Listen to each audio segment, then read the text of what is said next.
পৃথিবীতে সবচেয়ে বড় যে ধর্মযুদ্ধ হবে তা হলো গাজওয়াতুল হিন্দ, যা ভারতবর্ষে সংগঠিত হবে এবং এই যুদ্ধে নিশ্চিতভাবে মুসলমানরা বিজয়ী হবে। এই ভবিষ্যৎবাণী করেছেন স্বয়ং রাসূল সাল্লাল্লাহু আলাইহি ওয়াসাল্লাম।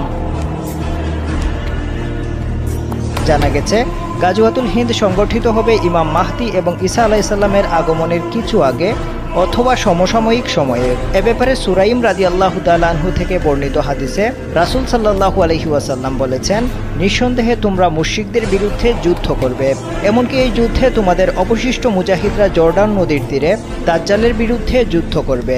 এই যুদ্ধে তোমরা পূর্ব দিকে অবস্থান করবে আর দাজ্জালের অবস্থান হবে পশ্চিম দিকে।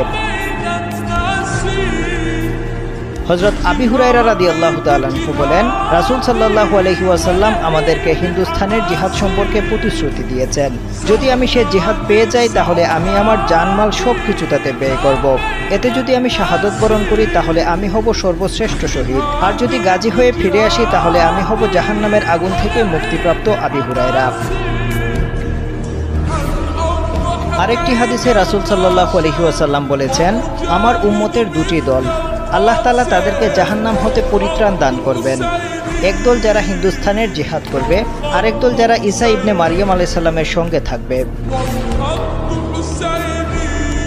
কিছু ধর্মবিদ ও ইতিহাসবিদ বিশ্বাস করেন রাসূল সাল্লাল্লাহু আলাইহি ওয়াসাল্লাম এর এই ভবিষ্যৎবাণী ইতিমধ্যে সম্পন্ন হয়েছে, যখন মুসলমানরা দ্বিতীয় উমাইয়া খলিফা মুয়াবিয়া ইবনে আবু সুফিয়ানের শাসনামলে মাহমুদ গজনভি ভারত আক্রমণ করেছিলেন।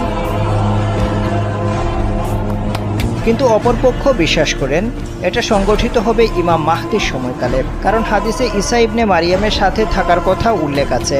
হযরত আরতাদ রহমতুল্লাহ আলাইহি থেকে বর্ণিত, তিনি বলেন, ইয়ামানি খলিফার নেতৃত্বে ইস্তাম্বুল এবং রোম অর্থাৎ ইউরোপ বিজয় হবে। তার সময়েই দাজ্জাল আত্মপ্রকাশ করবে।